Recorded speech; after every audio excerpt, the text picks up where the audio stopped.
I'm going to introduce some questions and concerns about mapping religion as someone new to this project, and then to introduce what I hope will pass for some post-secular considerations. Chad promised that I could go where the spirits moved in this address, and I've taken him at his word. So the project, the CFP, for those of you who saw it, lays out some concerns about mapping and presents those to us as an invitation to think differently. So reading from the CFP, maps are useful tools for giving meaning and coherence to space. They identify patterns that illuminate the relationship between space and place and create a picture of a landscape. They can illustrate proximity and introduce a reader to her or his neighbors. They play a role in imagining communities.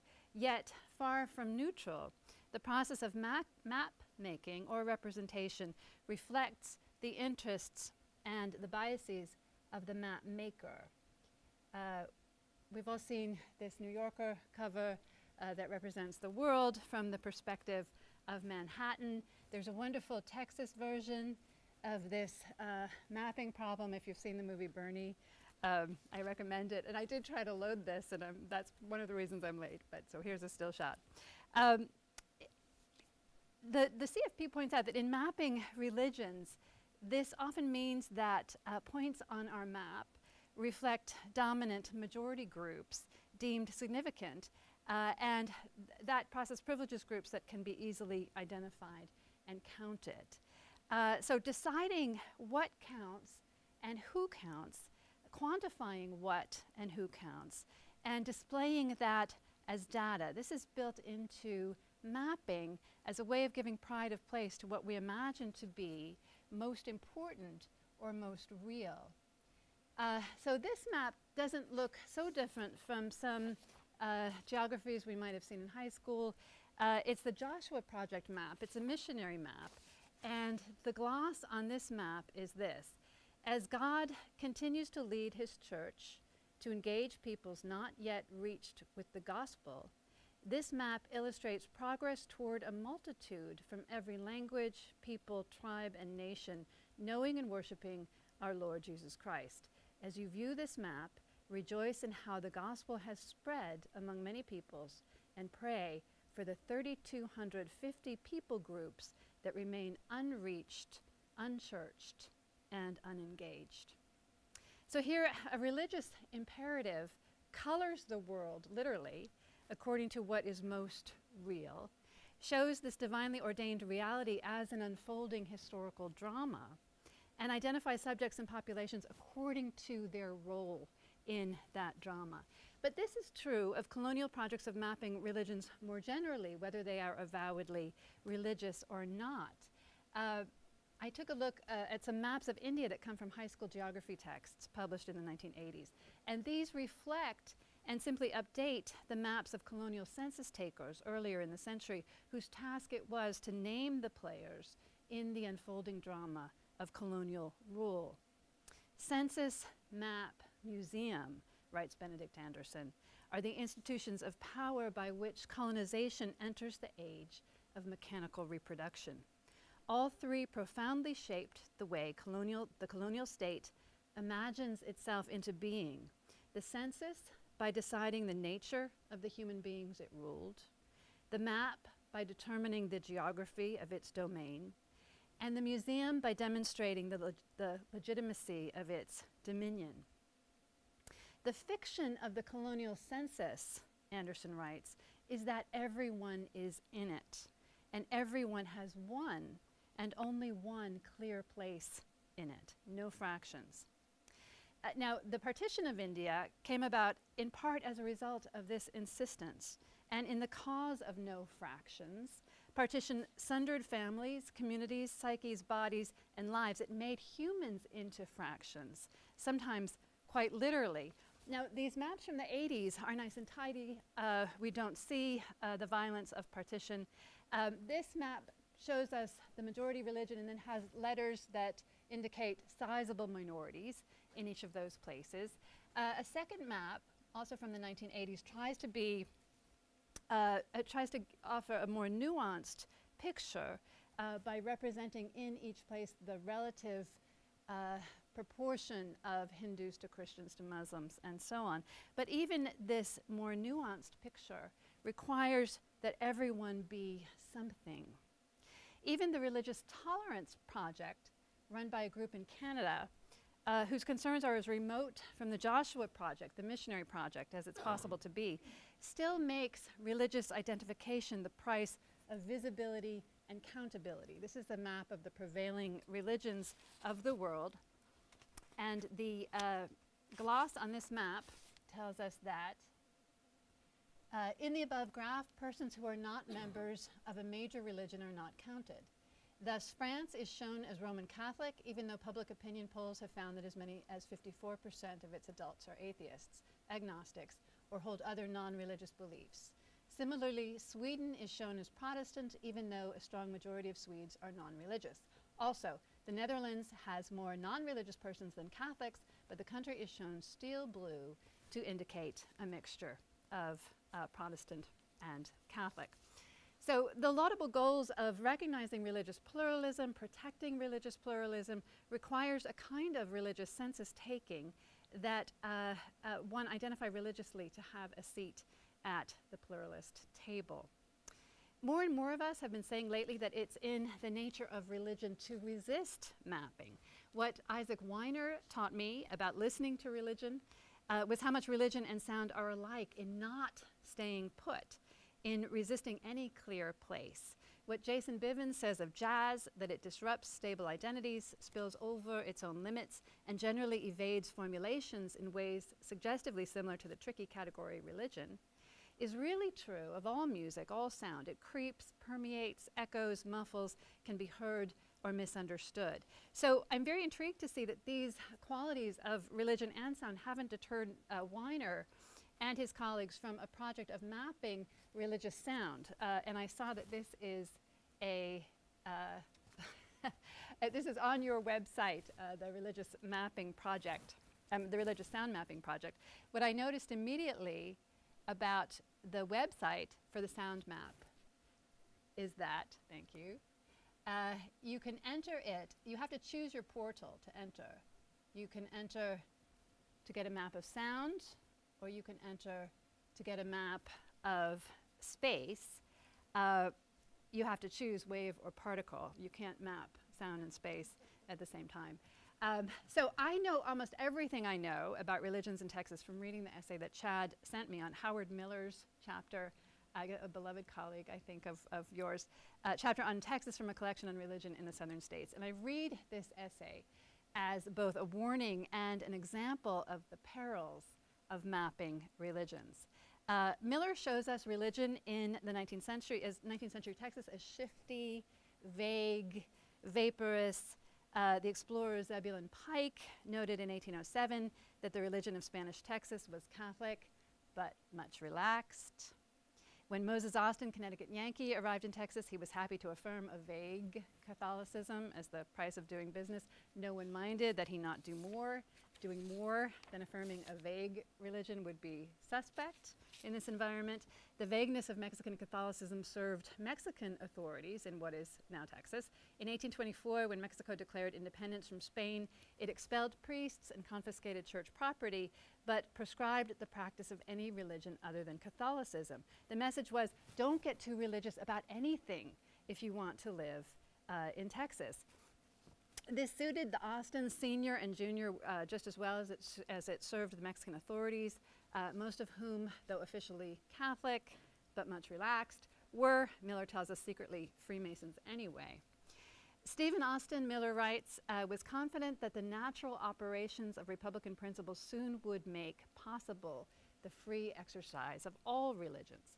That is, Austin counted on the invisible hand of the spiritual marketplace to make Texas a place for white Protestants. It was inevitable and only a matter of time.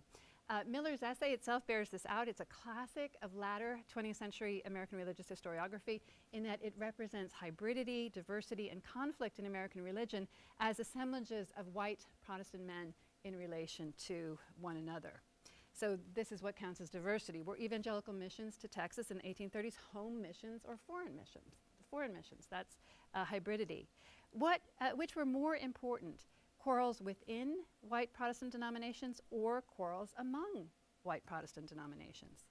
Why did gunfight erupt between contenders for editorial control of the Texas Baptist Herald in 1915?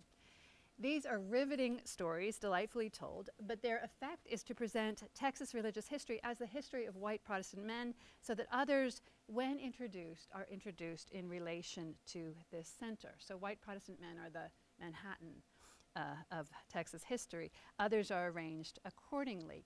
It's interesting to me at this point in Miller's story that a kind of cartographical imagination takes over. There are no maps in his essays, but he points to the names of German towns as evidence that German Catholics had arrived. He talks about Catholic folk islands in Texas. The desire to map is the desire to register the fact that the white Protestants in Texas, at the time it was admitted to the Union, were not the only ones there. A quarter of the 1860 population of 600,000 were enslaved African Americans, evangelized in the cause of their docility by Protestants or Catholics. Some African Americans spoke French, some were Seminoles. The vast majorities of Catholics in this period were still of Mexican descent. By the end of the essay, Miller is talking about the proliferation of exotic religious groups. He mentions the Krishna temple and some Messianic Jews, but most of the exotic religious groups are new and exotic kinds of white Protestants, like the Charismatics and the Fundamentalists, who he says are taking over the student body at the University of Texas at Austin. I guess that tells me when the essay was written. So the picture of religion one gets from this piece is the picture of a fuzzy, vaporous, white Christian American cloud that moves in over Texas and occludes other histories, other kinds of beings whose traces might be arranged or mapped in relation to this story, but arguably not restored or given stories of their own. Allowing the spirits to move where they would, in thinking about this project, I discovered that Texas is full of ghosts.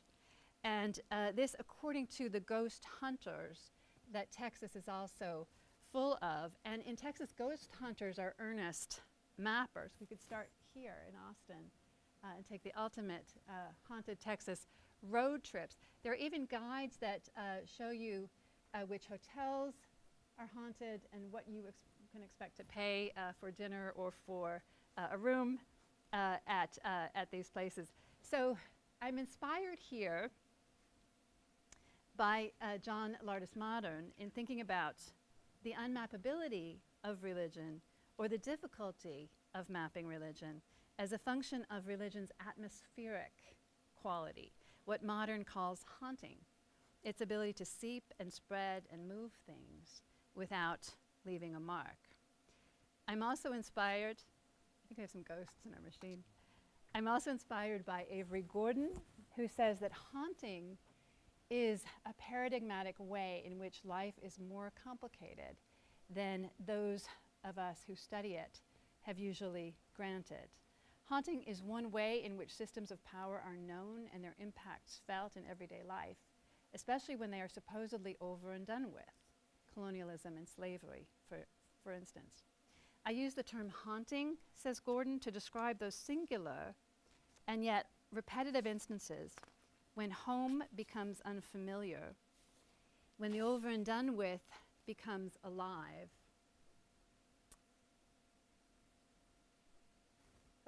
When the cracks and the rigging are exposed, when things are not in their assigned places, when the people who are meant to be invisible show up without any sign of leaving, when repressed and unresolved social violence makes itself known, sometimes very directly, sometimes more obliquely, when disturbed feelings won't go away. Haunting is typically attached to a where, a haunted house, a haunted hotel, haunted town, haunted plantation. There are some haunted plantations in Texas, I learned last night. Haunting says something in this place is still unsettled. Something is afoot. Something is amiss. This something is not likely to show up on any map. So I've gathered examples of 3 haunted places in Texas for us to think about some of the challenges of mapping religions. If you don't know, if you haven't stayed in a hotel recently, you might be surprised when you go looking for hotels online that many hotels are haunted, and this is something that they advertise. It's sort of a big marketing ploy for many hotels. And it's a wonderful scheme if you run a hotel that's old and if the water is likely to run red in the sink because of rust in the pipes, or the walls are knocking, or there are creatures scurrying in the walls. If you say your hotel is haunted, you're in good shape if all of that stuff is happening. So the Gunter Hotel, where some of us stayed or met up a couple of weeks ago in San Antonio, is typical of haunted hotels in that it has a stock narrative about a murder. If you begin to investigate, you'll see has to do with a prostitute, a traveling salesman, blood-splattered walls. But if you've been there, you know that the really atmospheric quality of the Gunter Hotel comes from the fact that Robert Johnson made his recordings there, about half of his recordings there. There have been no sightings yet of Robert Johnson, say the management, but tell us if you see him or if you hear him. And so we have to do this in imagination because I couldn't get this slide to play music. But if you listen to Robert Johnson, you'll hear his ghostly whine that has become a staple of American music. Robert Johnson is a featured figure in a number of ghost tours in Mississippi. And if you know anything about Robert Johnson or Mississippi history, you know the legend that he sold his soul to the devil at the crossroads in Rosedale, Mississippi. Now, believe it or not, ghost tours in the South also feature lynching sites. This is a slide from a ghost tour that you can take. Representation surrounding Billie Holiday's Strange Fruit has a ghostly quality. I wanted to get this in from last night. It's over and done with, but it's not over and done with. So what does the Crossroads story, Robert Johnson's Crossroads story, tell us about mapping religion? In Texas or Georgia or Mississippi, a blues tour, a tour of lynching sites, and a ghost tour would be pretty much the same tour. Both lynching and blues come up, they percolate up in Southern culture at about the same time, 1890s, 1900s, 1910s. Both lynchings and tent shows were spectacles with handbills and promoters, both drew crowds that came by chartered bus or train. Both lynch mobs and bluesmen and blueswomen were characteristically on the move, lynching because of its pogrom-like quality. Any tree can be a lynching tree. No place is safe. That's how it works. Bluesmen, for the same reason, any tree can be a lynching tree. No place is safe. Blues as danger, as trouble, as what Texas bluesman Mance Lipscomb called the pressure, is atmospheric, like weather. If you think of Robert Johnson's words, it comes down like hail. It comes down all around. Now, the Crossroads myth is in part about, if you know anything about American religion, the church blues split in black Christianity. Church elders in Mississippi and Texas said to a younger generation of blues singers and those who were drawn to them, don't leave the church, literally, don't leave. Don't leave here, don't leave this place. This is the only place of relative safety. Your desire for the open road is a death wish. Robert Johnson's spooky lyrics would play on this split. Bury my body by the highway side so my old evil spirit can get a Greyhound bus and ride. He's saying, I know this. I know the danger that I am taking on in leaving, in traveling, in taking to the road.